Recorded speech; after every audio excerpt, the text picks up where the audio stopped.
uma edição do Vale Norte Conectado começando.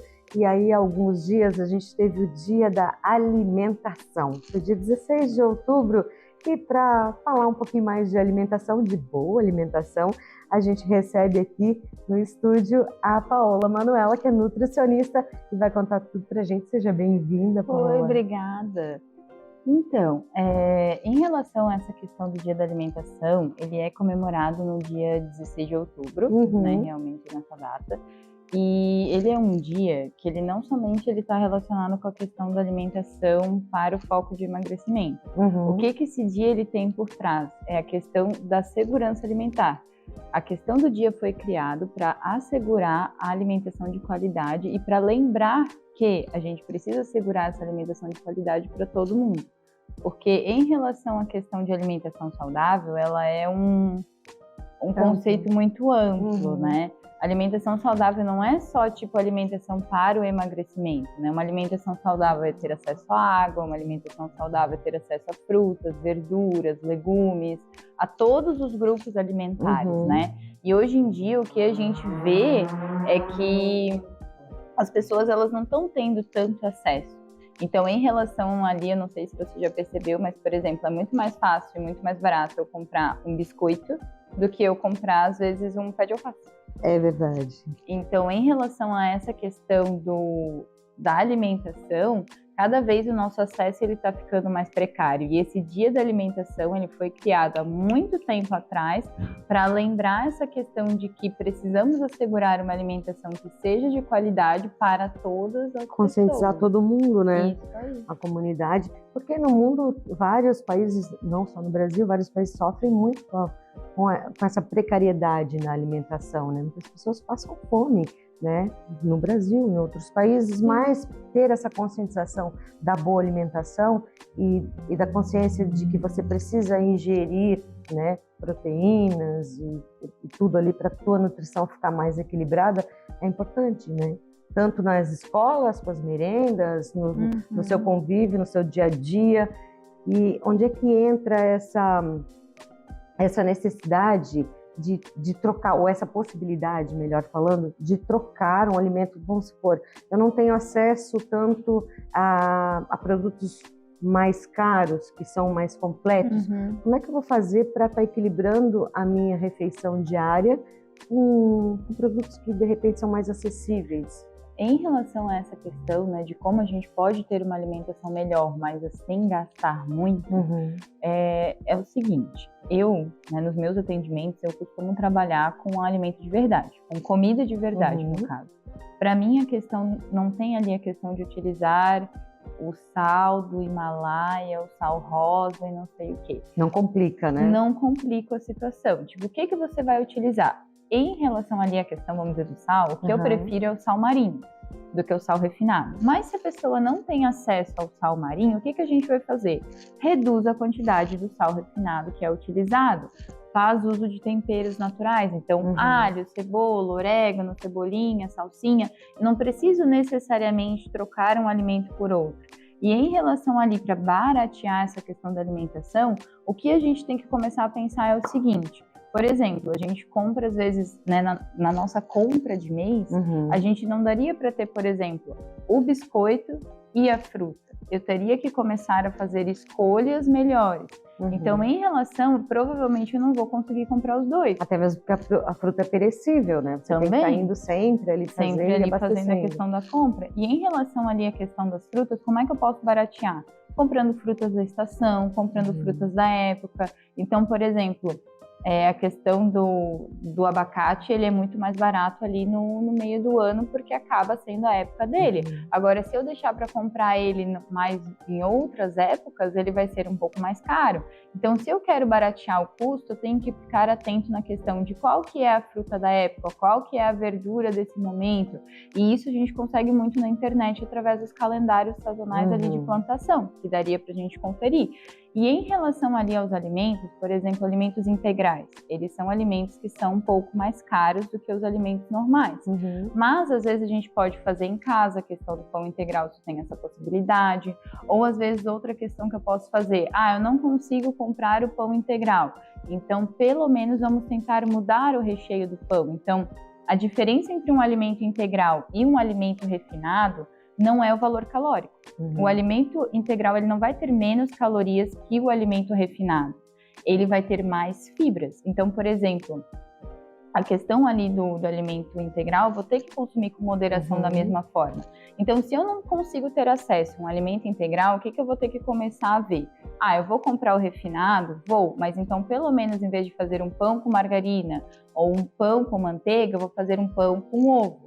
Ou eu vou colocar, por exemplo, um pão com uma fatia de queijo e 2 folhas de alface. Porque se o pão integral ele apresenta mais fibras, como que eu posso acrescentar fibra nessa preparação? Através do uso da verdura. Então, eu poderia, às vezes, começar a fazer essas trocas ali. Em relação ao meu almoço, o que eu poderia fazer para melhorar?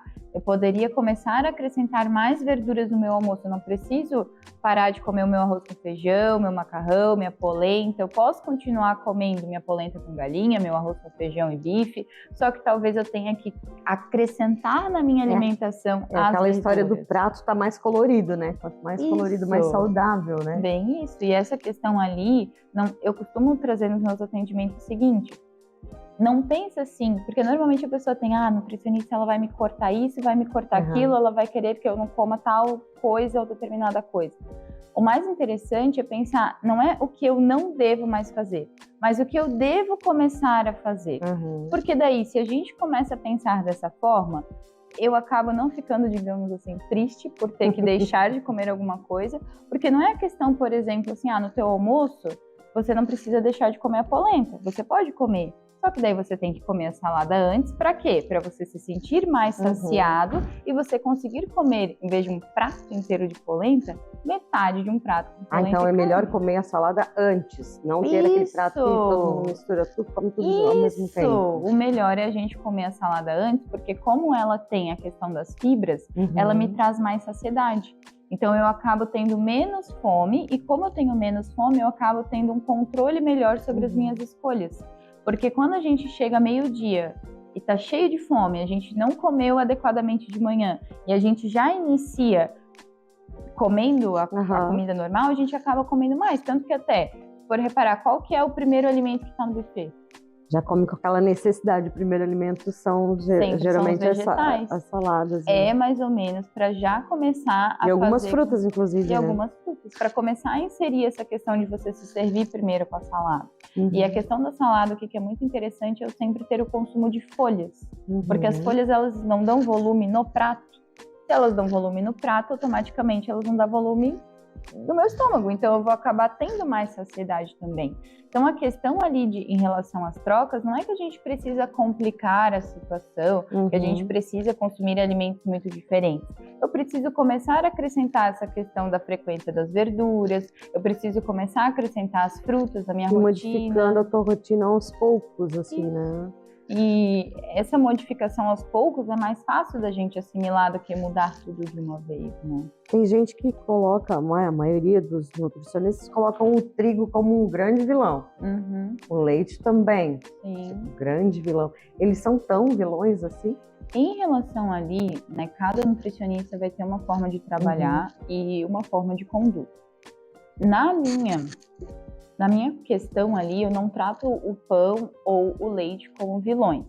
Mas o que a gente tem que prestar atenção? Eu sempre digo, o problema não é o pão e o leite. O problema é a quantidade que a gente ingere e a frequência que a gente ingere. Então, por exemplo, o problema não é eu comer pão segunda-feira. Eu comer pão segunda, terça, quarta, quinta, sexta... Às vezes de manhã e à noite, eu não variar essa questão. Então, por exemplo, se a primeira coisa que a gente tem que fazer em relação ao trigo, né? Primeiramente, escolher um alimento que seja integral. Se eu não tenho essa possibilidade de escolher o alimento integral, então melhorar os recheios daquele pão ou os acompanhamentos que vão ter com aquele arroz, com aquele macarrão e tudo mais. Outro ponto, melhorar a frequência. Então, por exemplo, como que a gente pode começar a melhorar a frequência? Eu como pão no café da manhã e no jantar. Então, eu vou optar por comer só no café da manhã. E o jantar, eu vou começar a fazer intercalado. Então, um dia eu como pão, outro dia eu como comida. Não tem problema eu comer comida salgada no jantar. O problema é eu comer uma grande quantidade de comida salgada e logo ir deitar. Então, o horário da janta, se ele for cedo, por exemplo, 6 horas, é um horário bom para um jantar. Se às 6 horas eu comer um prato de arroz, carne moída e salada, é muito melhor do que eu comer um pão. Por quê? Porque eu vou me sentir saciada e não vou querer comer depois ou beliscar depois. E quantas horas, assim, a última refeição antes de você deitar? Quantas horas assim? O importante é sempre, no mínimo 2 horas. Mas em relação assim, eu vou dormir às 10, então é interessante você jantar até no máximo às 8 horas. Mas isso não é uma regra, porque né? tem pessoas que trabalham até às 10, por exemplo. Em relação ali, se a gente for dizer de horário de janta, realmente existe um negócio que se chama ciclo circadiano. Esse ciclo circadiano é o ciclo de claro e escuro, que é o nosso ciclo de ficar acordado, de dormir. Se a gente for olhar pela questão fisiológica, o nosso organismo, às 5, 6 horas da tarde, ele já começa a produzir muito menos enzimas digestivas. Às 8 horas, ele já não tem quase nada de produção. Às 8 horas, a gente está se preparando para dormir. Então, eu não produzo mais enzimas digestivas nesse horário, eu passo a produzir neurotransmissores que vão me ajudar a dormir. Então, em relação ao jantar, se a gente for dizer assim, o horário máximo, o teto máximo, é 7h30 da noite. Porque às 7h30 eu terminei de jantar às 8. Então, ali, esse horário é o teto máximo para a gente dizer que é um bom horário para jantar. Mas o ideal mesmo, é pelo menos ali a gente ter a janta umas 6 horas, 6h30. Ou seja, essa história de jantar ali cedo, igual os vovôs e as vovós, é uma coisa que é correta, eles estão certos. E também o café da manhã é super cedo, né? Da manhã dos vovós, né? Essas questões ali do café da manhã, né? É uma questão, é interessante ele ser mais cedo, é interessante a gente tentar, por exemplo, fazer o jantar às 6 da noite e tomar o café da manhã às 6 da manhã. Essas 12 horas de jejum é um jejum que a gente chama fisiológico, que é um jejum normal para o organismo. A gente aguenta 12 horas, ninguém vai morrer com 12 horas de jejum. E esse jejum ali, ele faz com que o nosso açúcar no sangue regule, faz com que a nossa questão de produção de neurotransmissores, de apetite seja melhor, de saciedade seja melhor. Por isso que o jejum intermitente ajuda muitas pessoas. Auxilia, não é uma prática que eu indico para todo mundo, depende muito de cada paciente. Da condição física de cada um. Da condição física, se a pessoa apresenta diabetes controlada ou não. Se a pessoa, por exemplo, uma pessoa com ansiedade, às vezes é mais difícil de eu conseguir aplicar um jejum intermitente, porque ela vai querer beliscar a toda hora. Então, talvez para uma pessoa com ansiedade, é melhor deixar isso para um segundo, terceiro, quarto momento de consulta. Mas o jejum intermitente é uma boa conduta, mas tem que ver muito bem como que vai utilizar, como ele é um jejum intermitente, o próprio nome fala. Intermitente não é para toda semana. É um dia eu faço, depois de 2 dias eu faço de novo. Existem vários protocolos de jejum. Então, não é uma coisa que eu vou fazer todo dia. Tem jejum que, por exemplo, é 2 dias seguidos. E ele vai ajudar na questão de detox também? Esse jejum na questão intermitente do ou jejum, não interfere? Do jejum intermitente, ele não auxilia na questão do detox, ele vai auxiliar no controle do teu açúcar no sangue.